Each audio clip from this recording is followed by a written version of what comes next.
అమర్ బాగీకి భోజనం తినిపిస్తూ ఉంటే అది చూసిన అనామిక ఎంతగానో ఆనందపడిపోతూ ఉంటుంది. ఇక తర్వాత రోజు ఉదయాన్నే అనామిక ఇదే విషయం గురించి పిల్లలకు చెప్తూ ఉంటే పిల్లలు ఏంటి నువ్వు చెప్పేది, డాడ్ బాగీకి తినిపించాడా అని చెప్పి అందరూ కూడా షాక్ అవుతూ ఉంటారు.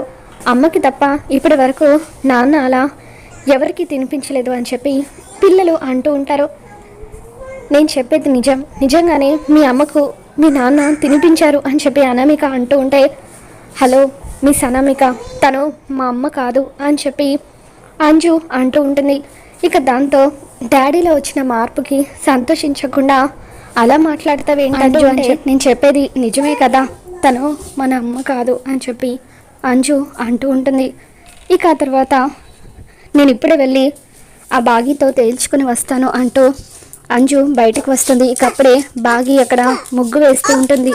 ముగ్గు వేస్తున్న బాగీ దగ్గరికి వచ్చి ఏంటి మా డాడీ నిన్న రాత్రి నీకు తినిపించాడట కదా అని చెప్పి అంజు అంటూ ఉంటే అప్పుడు ఈ విషయం నీ దాకా వచ్చేసిందా అని చెప్పి సిగ్గుపడుతూ ఉంటుంది. ఇక దాంతో ఇద్దరు కూడా కాసేపు ఫైట్ చేసుకుంటూ ఉంటారు. అమర్ బాగీ కోసమని డ్రెస్ తీసుకొచ్చి ఇదిగో బాగీ నీకోసమే అని చెప్పి అంటూ ఉంటాడు. త్వరగా ఈ డ్రెస్ వేసుకొని రెడీ అవ్వు అని చెప్పి అమర్ అక్కడి నుండి వెళ్ళిపోతాడు. దాంతో అది చూసిన అంజు ఒక్కసారిగా షాక్ అవుతుంది. తర్వాత అమర్ అక్కడి నుండి వెళ్ళిపోతాడు. ఇక కొట్టుకుంటున్న అంజు బాగీతో ఏంటి అంజు పాప ఇదంతా అని చెప్పి ఇక అంజుని రాతోడు గట్టిగా పట్టుకుంటాడు. మేడం మీరు కూడా ఏంటి మేడం చిన్నపిల్లలాగా అని చెప్పి బాగీని ఆపుతూ ఉంటాడు. ఇక ఆ తర్వాత అంజు నీ సంగతి మళ్ళీ చెప్తానంటూ అక్కడి నుండి వెళ్ళిపోతుంది. ఇక దాంతో మనోహరి అక్కడికి రావడంతో కావాలని బాగి మనోహరిని ఉడికించడం కోసం మా ఆయన నా కోసం డ్రెస్ తీసుకొచ్చాడు. మనో ఎలా ఉంది ఏంటో ఈ మధ్య మా ఆయన నా మీద చాలా ప్రేమ చూపిస్తున్నాడు, ఆయన ప్రేమ ప్రవాహానికి నేను కొట్టుకుపోతానేమో అనిపిస్తుంది అని చెప్పి బాగి అంటూ ఉంటే అయితే కొట్టుకుపో అని చెప్పి మనోహరి కోపంగా అక్కడి నుండి వెళ్ళిపోతుంది. ఇక ఆ తర్వాత రాతోడు బాగి ఇద్దరు కూడా బాగా కులుకుంటున్నట్టుంది అని చెప్పి నవ్వుకుంటూ ఉంటారు. ఈ దెబ్బకు 3 రోజుల వరకు మొహం మార్చుకుని ఉంటుంది అని చెప్పి బాగి అంటూ ఉంటాడు. అది కూడా మనకి మంచిదే కదా అని చెప్పి రాతోడు అంటూ ఉంటాడు.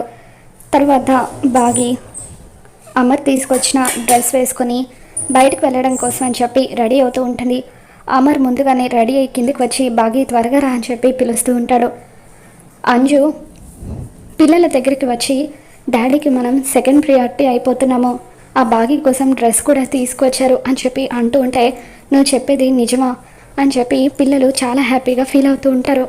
మీ మొహం నేను చెప్పేది మీకు అర్థమవుతుందా, డాడీ మనల్ని పూర్తిగా పక్కన పెట్టేస్తారు అని చెప్పి అంటూ ఉంటే అప్పుడు అనామిక అలా ఏం జరగదు అంజు, మీ డాడీ మనసులో ఎవరి ప్రియారిటీ వాళ్ళకే ఉంటుంది అని చెప్పి అంటూ ఉంటుంది. నువ్వు నన్ను కన్ఫ్యూజ్ చేస్తున్నావని చెప్పి అంజు అంటూ ఉంటుంది. తర్వాత మిస్ అమ్మ డాడీ తీసుకొచ్చిన డ్రెస్ వేసుకుంటుంది కదా, ఎలా ఉంటుందో చూద్దాం పదండి అని చెప్పి పిల్లలంతా కూడా సంతోషంగా కిందికి వస్తారు. ఇక బాగి అలా డ్రెస్ వేసుకుని కిందికి వస్తూ ఉంటే అందరూ కూడా హ్యాపీగా ఫీల్ అవుతూ ఉంటారు. తర్వాత ఆమెర్ బాగిని ఎక్కడికనేది చెప్పకుండా FM స్టేషన్కి తీసుకుని వెళ్తాడు.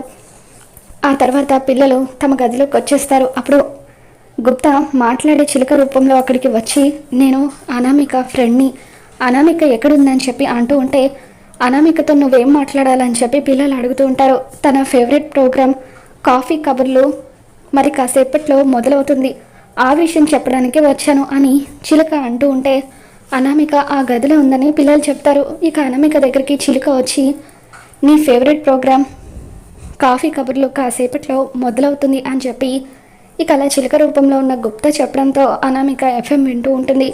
మరోపక్క అమర్ బాగిని FM స్టేషన్కి తీసుకొచ్చిన తర్వాత ముందుగా మేనేజర్ గదికి వెళ్ళి అతన్ని ఒక్క తన్ను తన్నడంతో అతను కింద పడిపోతాడు. ఇక అమర్ ఫైట్ చూసి బాగి కరుణ ఇద్దరు కూడా అలా షాక్ అవుతూ ఉంటారు. ఇక మేనేజర్ కూడా అమర్ కొట్టిన దెబ్బకి కింద పడిపోయి తేరుకోలేక అలా షాకింగ్గా చూస్తూ ఉంటాడు. మరి రాబోతున్న ఎపిసోడ్లో ఏం జరగబోతుందో మళ్ళీ మన ఛానల్లో తెలుసుకో.